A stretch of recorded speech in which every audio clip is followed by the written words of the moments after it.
What's up, YouTube? How about the state of the shack? It's been quite a while. Well, I'll start with the excuses now. I've been busy, I've been working, and I've been busy. So, here's your short of it. Um, the shack is pretty full right now. We got the Honda blue four-wheeler, a new green four-wheeler, and another four-wheeler in storage I'm trying to get rid of, and the Rhino is outside, and the yellow golf cart is gone. I've been busy. I hadn't had time to really film anything lately or give any updates, but the yellow golf cart started having some electrical problems. You'd press the pedal, sometimes it would go, sometimes it wouldn't, acting like it had bad connection or something. So I pulled the motor off it, thinking, maybe the brushes are wore out. About a pound of brush dust came out of there, carbon dust. Cleaned it up, brushes were about halfway worn through, so I put it back together. It helped a little bit, it ran a little better, it was faster for sure. But still, every now and then it would act up. And I deemed either it was the controller for the motor or it was the little, the potentiometer. It tells how far you're pressing the pedal. Both of those are relatively expensive. Parts would have cost more than the cart was worth, even more than I paid for it, so I put it up for sale. It still worked. Somebody bought it. And, so I got rid of that. I went and bought these tires for the Honda. They're 28s. And the same guy that was selling these tires was selling this four-wheeler here, which is a Kawasaki 300. I don't remember the model specifically, but two-wheel drive 300. It starts and runs. I got to rebuild the carburetor again because it's got some junk in it. It won't rev up. But I've gone through it already for the most part. I fixed the front brakes to where they work now. They need pads. I'm going to swap these tires out. He gave me new tires for the front. I'm going to probably today I'm going to tear these are the old tires off the Honda. I'm going to tear that rear drum apart and get that working too. And then the exhaust I'm going to fix. I've got my lawn tractor here. I got to drain the oil on because the float sunk on it. And I'm going to put a shut-off valve on that so that doesn't happen again. I'm going to swap that winch out on here because it doesn't work. I have the spare one. Still got to put these struts on my truck. 2 weekends ago, I put an engine in my brother's truck, which I wish I had filmed, but it was one of those. I had to get it done, and it took 2 days in the hot blazing sun, and I had the local code enforcement giving me a bunch of foolishness for it. I'd sneeze.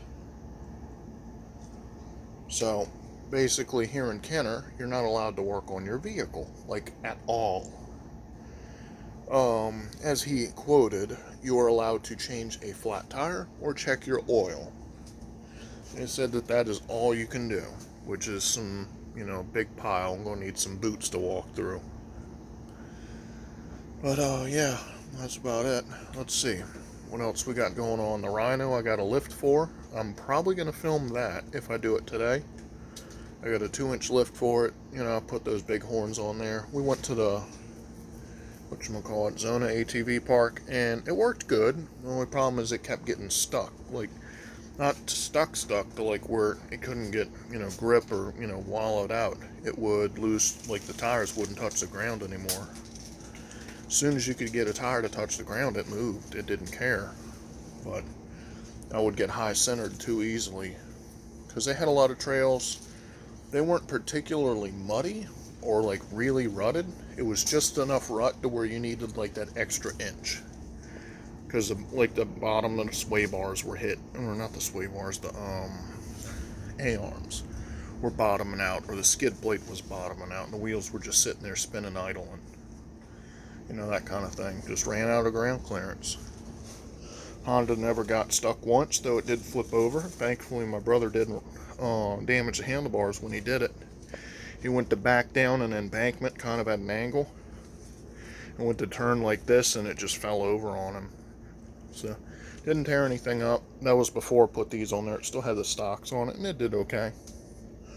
I haven't run these tires yet. That's just how I put them on there. Maybe this coming next weekend I might be able to take it out, because they literally just opened the spillway this weekend. I would have loved to have been able to go on, but I had too much going on. And then later today, I have my brother's old engine I pulled out. I'm going to strip, which I have it outside. I just don't want to go out there right now. Strip down, pull the heads off it, sell the heads, and scrap the rest.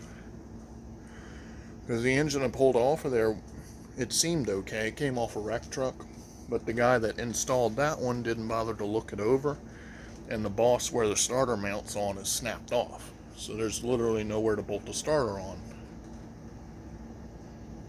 That's about it. See, I got another one of these for the Rhino. So this is the stock one that doesn't work. Like, it'll click sometimes, sometimes it won't. And it has trouble getting it to start. But it still powers. We went to Zona. The one that I replaced it with, this part came apart right here. Lost all power to it. Granted, it filled up with mud and everything too, but that was annoying. This is a replacement one. Hopefully that works a little better than the last one. This is another replacement one that I ordered off of eBay that was supposed to fit it, and it has the wrong connectors. Let's see, pull it out of here. So it looks almost the same as the other ones. The only problem is it has spade connectors, where the one that's supposed to fit has the little pins. Not a big difference, but enough to where either I would have to redo the whole harness on that end, which I'd rather not do, because the one that fits this has the little rubber thing on it, because you're never going to really seal it up. But yeah, that's about it for now. I've just been super busy with work, and yeah, so comments, questions, like, dislike, throw it all down below. And hopefully my next video coming out will be working on this, or maybe stripping that engine apart. We'll see. I'll probably do a video on how to change tires on a four-wheeler. That might not be too bad of a video. Some people want to know that. There are some special tools you gotta have because they have a double bead on them. But that's it for today. Hope y'all liked it. Talk to y'all later.